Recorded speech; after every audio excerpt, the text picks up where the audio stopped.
दोस्तों ये वीडियो पूरा शूट होने के बाद एक चीज़ मेरे को लास्ट में रियलाइज़ हुई, इसीलिए मैं इसको इंट्रोडक्शन में लगा रहा हूँ कि जो इस वीडियो की सबसे इंपॉर्टेंट चीज़ थी ना, वो मैं वीडियो में बोलना भूल गया था। इसीलिए इस वीडियो शूट होने के बाद ये लाइन बोल रहा हूँ और इंट्रोडक्शन में लगाई है। इस वीडियो की जो लास्ट लाइन है वो सबसे इंपॉर्टेंट है। I mean average watch time बढ़ाने के लिए नहीं बोल रहा, बट अगर आप अकाउंट खोलना चाहते हो तो जो लास्ट का 1 मिनट वाला सेक्शन है ना, उसको सुन लेना। चाहे बीच की वीडियो स्किप कर देना। अगर अकाउंट ओपनिंग का मन है तो लास्ट का जो 1-1.5 मिनट का सेक्शन है प्लीज उसको सुन लेना, ठीक है। वो सबसे जरूरी चीज है क्योंकि उसमें सारी इंफॉर्मेशन है, ठीक है ना।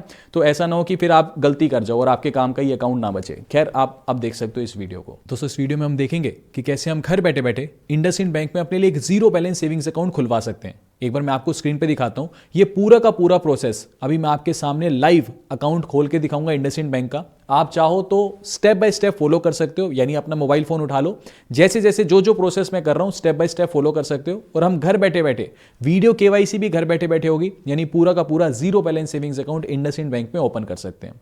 अब अकाउंट ओपनिंग से पहले एक चीज मैं आपको स्टार्टिंग में ही क्लियर कर दूं। देखो इंडसइंड बैंक 3 प्रकार के ऑनलाइन अकाउंट ओपनिंग की फैसिलिटी हमें देता है। पहले का नाम है इंडसइंड बैंक का डेलाइट अकाउंट, और यही अकाउंट हमारे को खोलना है। एक बार दोबारा बोल रहा हूं, डेलाइट अकाउंट। डेलाइट अकाउंट ही सिर्फ ऐसा अकाउंट है इंडसइंड बैंक का जो जीरो बैलेंस सेविंग्स अकाउंट है। लोग क्या गलती करते हैं, ऑनलाइन जाएंगे गूगल पे लिखेंगे IndusInd bank zero balance savings account opening. अब गलती से क्या करते हैं, जीरो बैलेंस अकाउंट खोलते नहीं, यानी डेलाइट वाला अकाउंट नहीं खोलते, गलती से एक इंडसइंड बैंक का ना एक मल्टीप्लायर अकाउंट है, या तो उसको खोल देंगे, या फिर एक और अकाउंट है इंडसइंड बैंक का सेलेक्ट अकाउंट, या फिर उसको खोल देंगे। वो जीरो बैलेंस अकाउंट नहीं है। एक में 10,000 मेंटेन करने हैं और दूसरे में 50,000 मेंटेन करने होते हैं। लोग खोलने जाते हैं जीरो बैलेंस अकाउंट, गलती से मल्टीप्लायर अकाउंट खोल देंगे या फिर सेलेक्ट अकाउंट खोल देंगे। फिर मान लो उसके अंदर 2-3 हजार पे बैलेंस रख दिया, तो फिर पेनल्टी लगनी शुरू हो जाती है और फिर लोगों को लगता है कि जी अकाउंट खराब है। इसीलिए कोई गलती मत करना। दोबारा बोल रहा हूं, इंडसइंड डेलाइट अकाउंट हमारे को खोलना है, और सिर्फ इंडसइंड बैंक का ये जो डेलाइट अकाउंट है ना, यही सिर्फ और सिर्फ एक जीरो बैलेंस सेविंग्स अकाउंट है जो इंडसइंड बैंक ऑफर करता है। एक चीज करूंगा, लिंक डिस्क्रिप्शन में दे दूंगा, ताकि आप गलती से भी कोई ऐसा अकाउंट मत खोलना जो जीरो बैलेंस अकाउंट नहीं है, ठीक है जी। अब यहां से अकाउंट ओपनिंग का प्रोसेस शुरू करते हैं। इसके जो फीचर्स है ना, वो साथ साथ बीच में ही मैं आपको समझाता चला जाऊंगा, ठीक है जी। अब सबसे पहले जो अकाउंट ओपनिंग का लिंक डिस्क्रिप्शन में दिया है, जैसे ही उस लिंक पे आप क्लिक करोगे ना, कुछ ऐसा इंटरफेस आपके सामने दिखाई देगा। यहां पे सबसे पहले आपको अपना मोबाइल नंबर एंटर करना है, यानी जो भी मोबाइल नंबर आप इंडसइंड बैंक के साथ रजिस्टर करवाना चाहते हैं वो मोबाइल नंबर एंटर करोगे। जैसे जैसे मोबाइल नंबर एंटर करोगे, नीचे देख रहे हो आप, वही आपका अकाउंट नंबर बनता जा रहा है। बस सिर्फ मोबाइल नंबर के आगे आपका 91 लिखा है, नीचे यहां पे 15 लिखा है, तो 15 और आपका मोबाइल नंबर, यही आपका अकाउंट नंबर बन जाता है, ठीक है जी। उसके बाद नीचे चेकबॉक्स को टिक करेंगे और उसके बाद नीचे सबमिट के ऑप्शन पे हम क्लिक करेंगे। उसके बाद नेक्स्ट पेज पर हमारे मोबाइल फोन पर वेरिफिकेशन के लिए एक ओटीपी भेजा जाएगा। वो ओटीपी सिंपली यहां पर मैं एंटर कर देता हूं। ओटीपी एंटर करने के बाद नीचे वेरीफाई के ऑप्शन पे मैं क्लिक करूंगा। फिर नेक्स्ट पेज पर ये देखो, यहां पे 2 चीजें पूछ रहा है। पहला तो बोल रहा है कि जो भी आपका आधार नंबर है वो आधार नंबर आप एंटर करोगे, तो यहां मैं आधार नंबर एंटर कर देता हूं। फिर आपको अपने पैन कार्ड का नंबर एंटर करना है। जो भी आपका पैन कार्ड है ना, उस पे एक पैन नंबर लिखा होगा, वो पैन नंबर यहां पे आपको एंटर करना है। आधार कार्ड का नंबर और पैन नंबर एंटर करने के बाद नीचे आपको इस चेक बॉक्स को सेलेक्ट करना है, और फिर चेक बॉक्स को सेलेक्ट करने के बाद सबसे नीचे कंटिन्यू के ऑप्शन पे आपको जो है क्लिक करना है। उसके बाद नेक्स्ट पेज पर आपके आधार कार्ड से लिंक्ड मोबाइल नंबर पर वेरिफिकेशन के लिए एक ओटीपी भेजा जाएगा। वो ओटीपी सिंपली यहां पे आप एंटर ओटीपी वाले ऑप्शन में एंटर करोगे, नीचे चेक बॉक्स को सेलेक्ट करोगे और फिर सबसे नीचे आप कंटिन्यू वाले ऑप्शन पे क्लिक करोगे। अब एक चीज यहां पे आपको ये नोट करनी पड़ेगी, काफी बार जब हम अकाउंट ओपन करते हैं ना, तो इस वाले स्टेप पे, यानी जब आप आधार नंबर एंटर कर लेते हो, पैन नंबर एंटर कर लेते हो, फिर नेक्स्ट पेज पे आपके मोबाइल फोन पर वेरिफिकेशन के लिए ओटीपी आता है। ओटीपी एंटर करके जब आप कंटिन्यू करते हो तो दोबारा आपको इसी पेज पे ले आता है, आधार नंबर और पैन कार्ड वाले नंबर पे। तो ये 2-3 बार आप करते रहते हो, लेकिन दोबारा आपको इसी प्रोसेस पे ले आता है। तो आपको कई बार लगता है कुछ ना कुछ दिक्कत आ रही है, लेकिन ये कई बार करता है। कई बार तो स्मूथली हो जाता है, कई बार ओटीपी एंटर करने के बाद दोबारा बार बार इसी पेज पे ले आता है। तो 3-4-5 बार कई बार करता है ये दिक्कत, फिर दोबारा सबमिट हो जाता है। तो कभी ऐसा चैलेंज आए तो ये मत सोचना एरर है, इसी पेज पे बस ये मेनली करता है। ये शायद इनका थोड़ा कोई बग होगा। तो अगर आपके साथ भी ऐसा हो रहा है तो कोई दिक्कत नहीं है, 2-3 बार ट्राई कर लेना, फिर दोबारा ओटीपी एंटर करके नीचे कंटिन्यू वाले ऑप्शन पे क्लिक कर लेना। उसके बाद नेक्स्ट पेज पर कुछ ऐसा इंटरफेस आपके सामने दिखाई देगा। ये कुछ एक बेसिक डिटेल पूछ रहे हैं, जिसमें सबसे पहले बोल रहे हैं कि ईमेल आईडी आप कौन सी रजिस्टर करवाना चाहते हैं। तो जैसे ही आप ईमेल आईडी वाले ऑप्शन पे क्लिक करोगे ना, तो आपको यहां पे ये पूछ रहा है कंटिन्यू विद गूगल। तो यहां से आप कंटिन्यू विद गूगल पे भी क्लिक कर सकते हो और यहां से आपके मोबाइल फोन में जो भी ईमेल आईडी लॉगिन है उस ईमेल आईडी को आप सेलेक्ट कर सकते हो। जैसे मैंने ये वाली ईमेल आईडी सेलेक्ट कर ली, इस पे क्लिक करूंगा तो यहां सबसे नीचे फिर कंटिन्यू के ऑप्शन पे क्लिक कर दूंगा। जो भी ईमेल आईडी आपकी लॉगिन होगी वो यहां पे शो करेगी, अदरवाइज आप टाइप करके भी यहां पे एंटर कर सकते हो। उसके बाद नीचे पूछ रहे हैं कि मैरिटल स्टेटस क्या है, शादी होगी तो मैरिड, अदरवाइज सिंगल। फिर यहां पे मदर नेम पूछ रहे हैं तो आप अपनी यहां पे मदर नेम एंटर कर दोगे। फिर ऐसे ही फादर नेम पूछ रहे हैं तो फादर नेम एंटर कर दोगे। नीचे ऑक्यूपेशन पूछ रहा है कि जी आपका काम क्या है, आप किस ऑक्यूपेशन में हो, तो यहां पे अलग अलग ऑप्शंस दिखा रहे हैं, सैलरीड हो, सेल्फ एम्प्लॉयड हो, तो जिसके लिए मैं अकाउंट ओपन कर रहा हूं वो सैलरीड है। फिर ऐसी लाइन ऑफ बिजनेस में मैन्युफैक्चरिंग, रियल एस्टेट, जो भी आपकी लाइन ऑफ बिजनेस है। फिर ऐसे ही ग्रोस इनकम पूछ रहे हैं कि आप महीने में कितना पैसा कमाते हो, तो जितना आप महीने में कमाते हो वो यहां पे आप सेलेक्ट कर लोगे। नीचे आपका परमानेंट एड्रेस दिखा रहा है, जो भी आधार कार्ड वाला एड्रेस है ना, वो परमानेंट एड्रेस यहां पे ये शो कर रहा है, ठीक है जी। उसके बाद नीचे क्या दिखा रहा है, कम्युनिकेशन / करंट एड्रेस, तो यहां पे एक चेकबॉक्स दिखा रहा है, ये बोल रहा है my current address is different from Aadhaar address / I want to update my communication address. एक चीज है, जैसे इसने यहां पे तो ये आधार कार्ड वाला एड्रेस दिखा दिया, लेकिन मान लो अब आधार कार्ड में हमारा जो जिसके लिए मैं अप्लाई कर रहा हूं वो उनका आधार कार्ड में एड्रेस नोएडा का है, लेकिन मान लो अगर ये कहीं नौकरी करते मुंबई में, तो फिर इनको कम्युनिकेशन एड्रेस में मुंबई वाला एड्रेस डालना पड़ता है जहां पे ये किराए पे रहते हैं, ठीक है। अभी तो ये तो बस एक एग्जांपल ले रहा हूं, ये तो अपने खुद के घर में ही रहते हैं नोएडा में, तो इनको तो कोई चैलेंज नहीं है।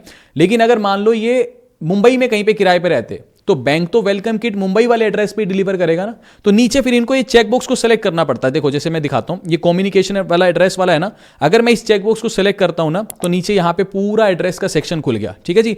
ये जो एड्रेस का सेक्शन है ना, ये कंप्लीट उसको फिर कम्युनिकेशन एड्रेस अपना एंटर करना पड़ेगा कि किस किराए के मकान पे वो रहता है। खैर ये तो अपने खुद के घर में ही रहते हैं, तो मैं इस चेकबॉक्स को हटा देता हूं। अच्छा, उसके बाद नॉमिनी डिटेल्स में, नॉमिनी का मतलब सिंपली ये होता है कि अगर कल को अकाउंट होल्डर को कुछ हो जाए तो बैंक बिना किसी सवाल जवाब के जिसे भी अकाउंट होल्डर नॉमिनी बनाता है सारा पैसा उसको दे देता है। तो नॉमिनी डिटेल्स के अंदर सबसे पहले आपको नॉमिनी का फुल नेम एंटर करना है, फिर नॉमिनी का आपके साथ क्या रिलेशनशिप है वो एंटर करना है, फिर नॉमिनी की डेट ऑफ बर्थ एंटर करनी है। जी नॉमिनी मतलब अपनी डेट ऑफ बर्थ एंटर मत करना है, यहां काफी लोग गलती कर देते हैं, यहां आपको नॉमिनी की डेट ऑफ बर्थ एंटर करनी है, ठीक है जी।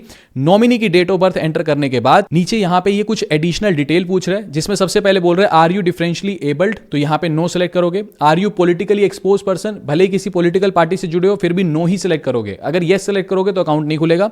उसके बाद नीचे ये ब्रांच पूछ रहा है, तो यहां पे आपको सारी ब्रांचेस दिख जाएंगी। जैसे हमारा अकाउंट नोएडा का है, आधार कार्ड पे एड्रेस नोएडा का है, तो नोएडा की जितनी भी ब्रांचेस हैं ये सारी की सारी ब्रांचेस की लिस्ट यहां पे आपको दिखाई देगी, ठीक है। उसके बाद बोल रहे हैं do you want to receive DBT benefit, यानी डायरेक्ट बेनिफिट ट्रांसफर चाहिए, तो नो सेलेक्ट करोगे। फिर नीचे बोल रहे हैं do you want to enable Aadhaar enable payment system, तो उस पर भी नो सेलेक्ट करोगे। उसके बाद नेक्स्ट पेज पे आप बढ़ जाओगे। अब यहां पे ये आपको ऑप्शन दिखाएगा इंडस डेलाइट जो अकाउंट है ना वो दिखाएगा, जो कि हमें खोलना है। यहां देखो बड़ा बड़ा क्या लिखा हुआ है, एवरेज मंथली बैलेंस 0, यानी 1 रुपए का भी मंथली बैलेंस नहीं देना। उसके नीचे लिखा है इनिशियल फंडिंग 5000, यानी अकाउंट जब हम ओपन करेंगे ना तो सिर्फ अकाउंट ओपनिंग के लिए एक बार 5000 रुपए की इनिशियल फंडिंग इसमें करनी है। जैसे ही अकाउंट खुल जाएगा चाहे पूरे 5000 निकाल लो, कोई चैलेंज नहीं है, लाइफ टाइम ये 0 बैलेंस सेविंग्स अकाउंट है, कोई पेनल्टी नहीं लगेगी, ठीक है। नीचे देखो डेबिट कार्ड की फीस दिखा रहा है 590 रुपए, यानी 500 रुपए फीस है प्लस 18% जीएसटी, तो 590 इसकी फीस है। और उसके नीचे अगर आप फिजिकल डेबिट कार्ड नहीं लेना चाहते घर पे, तो वर्चुअल डेबिट कार्ड का ऑप्शन भी सिलेक्ट कर सकते हो। आपकी मोबाइल बैंकिंग एप्लीकेशन में कार्ड दिखेगा, कार्ड नंबर दिखेगा, ऑनलाइन शॉपिंग वगैरह आप कुछ भी कर सकते हो। तो मेरी रिकमेंडेशन ये है कि नीचे जो वर्चुअल कार्ड है, ये वीजा गोल्ड वर्चुअल कार्ड, आप इसको ही सेलेक्ट करो। इनिशियल फंडिंग बस 5000 रुपए की करो, और उसके बाद जो है चाहे 5000 निकाल लेना, आपका अकाउंट जो है life time 0 balance savings account रहेगा। अच्छा, इसके अलावा ये अगर मैं राइट साइड में क्लिक करूंगा ना, तो यहां पे देखो ये दूसरे अकाउंट्स भी शो कर रहा है। यहां पे देखो राइट साइड पे क्लिक करने के बाद एक ये दिखा रहा है इंडस मल्टीप्लायर अकाउंट, और दूसरा दिखा रहा है इंडस सेलेक्ट अकाउंट। उनके नीचे उसकी इनिशियल फंडिंग और जो है कितना मंथली एवरेज बैलेंस मेंटेन करना है वो सब कुछ भी ये शो कर रहा है। एक चीज और है, वीडियो केवाईसी, चलो वो वीडियो केवाईसी वाली बात मैं आपको आगे समझाऊंगा, ठीक है। तो यहां पे मैंने वर्चुअल डेबिट कार्ड सेलेक्ट कर लिया, इनिशियल फंडिंग 5000 करेंगे, और उसके बाद सबसे नीचे सेव एंड कंटिन्यू वाले ऑप्शन पे हम जो है क्लिक कर देंगे। उसके बाद अकाउंट समरी आ जाएगी, यहां देखो सब कुछ आ रहा है, अकाउंट होल्डर का नाम, मोबाइल नंबर, ईमेल आईडी, किसको नॉमिनी बनाया, कौन सा कार्ड सेलेक्ट किया, एड्रेस क्या है, है, सब कुछ आ गया। यहाँ से मैं सारी टर्म्स एंड कंडीशन को एक्सेप्ट कर लूँगा। ये पूरा आप इसको नीचे तक स्क्रॉल डाउन करोगे, टर्म एंड कंडीशन एक्सेप्ट करने के बाद सबसे नीचे फिर हम जो है कंफर्म के ऑप्शन पे जो है क्लिक कर देंगे। कंफर्म के ऑप्शन पे क्लिक करने के बाद अगले पेज पे कहेगा फंड योर अकाउंट, तो यहाँ पे हम 5,000 रुपए की इनिशियल फंडिंग कर देंगे। नीचे देखो 0 डेबिट कार्ड की फीस आ रही है, ठीक है, और टोटल पेएबल अमाउंट जो है वो मेरा 5,000 आ रहा है, क्योंकि डेबिट कार्ड मैंने सेलेक्ट ही नहीं किया। नीचे पे नाउ के ऑप्शन पे क्लिक करेंगे। अलग अलग मेथड है, चाहे डेबिट कार्ड से कर लो, नेट बैंकिंग से कर लो, यूपीआई से कर लो, किसी से भी कर सकते हो। हम यूपीआई से कर देंगे। उसके बाद मैं यहाँ पे फोन पे को सिलेक्ट कर लूंगा और उसके बाद नीचे जो है प्रोसीड के ऑप्शन पे क्लिक कर दूंगा।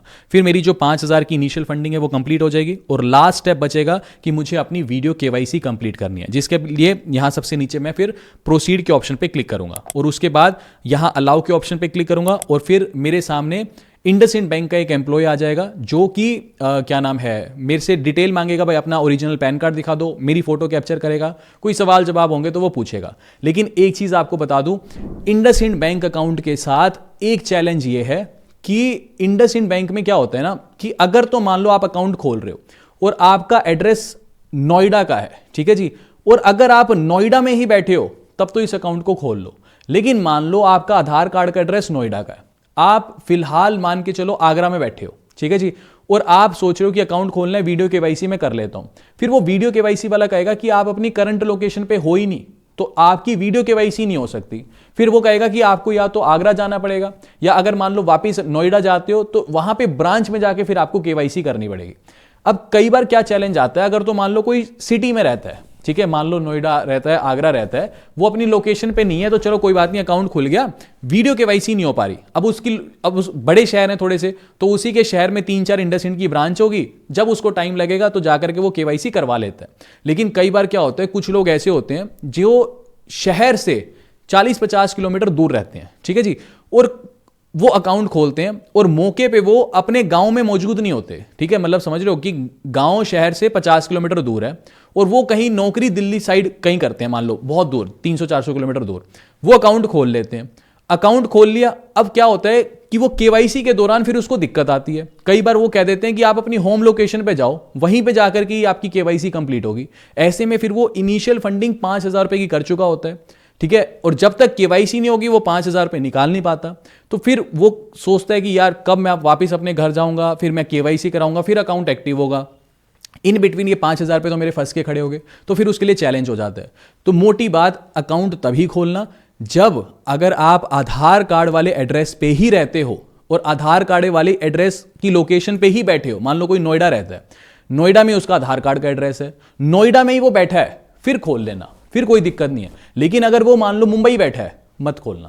तो कई बार होता है केवाईसी एक्सेप्ट कर लेता है, कई बार ये चैलेंज क्रिएट कर देते हैं कि नहीं केवाईसी तभी होगी जब आप अपने होम टाउन में होगे। तो ये चीज़, सारे लूप होल्स, सारे पॉजिटिव पॉइंट्स, सब कुछ मैंने आपको बता दिया। अगर आपको वीडियो जरा सी भी इंफॉर्मेटिव लगी तो प्लीज सपोर्ट किया करो, क्योंकि जेन्युइन वीडियोस हम बनाते हैं। ऐसा नहीं कि आकर के सारे पॉजिटिव पॉइंट्स बता दिए, जो पॉजिटिव नेगेटिव सारे पॉइंट्स हैं वो मैंने आपके सामने क्लियर किए। तो अगर जरा सी भी वीडियो में आपको लगा कि नॉलेज बढ़ी है, फेयर और ऑनेस्ट वीडियो लगी, तो प्लीज सपोर्ट किया करो, वीडियो को लाइक किया करो, चैनल को सब्सक्राइब किया करो और नीचे कुछ भी पॉजिटिव कमेंट कर दिया करो, चाहे लिख दिया करो this is best video on IndusInd zero balance savings account. इससे हमें जो है बहुत मोटिवेशन मिलता है।